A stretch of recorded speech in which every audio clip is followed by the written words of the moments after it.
କାଞ୍ଜିଅଁଳା ଭିନ୍ନ ଏକ ପରମ୍ପରା। ସନ୍ତାନଙ୍କ ମଙ୍ଗଳ କାମନା ପାଇଁ ଏହି ବ୍ରତ ମଧ୍ୟ କରାଯାଇଥାଏ, ଯାହା ଆଜି ପାଳିତ ହୋଇଯାଇଛି।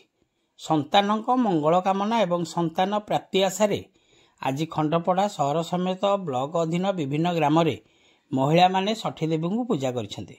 ସନ୍ଧ୍ୟା ସମୟରେ ଘର ଅଗଣାରେ ଏକ ଛୋଟ ଦୀପିଦାଣ୍ଡି ଥାଇ ପ୍ରତୀକାତ୍ମକ ପୋଖରୀ ଖୋଳାଯାଏ ଏବଂ ତା ପାଖରେ ବାଳୁଙ୍ଗା ଧାନ ଗଛ ଓ ସାରୁ ଗଛ ରଖାଯାଏ।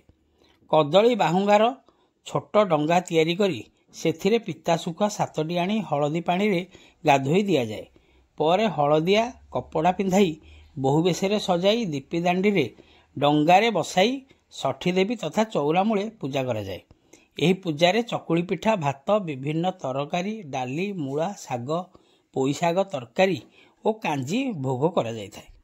ଖଣ୍ଡପଡ଼ାରୁ ସନ୍ତୋଷ କୁମାର ସାହୁଙ୍କ ରିପୋର୍ଟ, ଖଣ୍ଡପଡ଼ା ଖବର।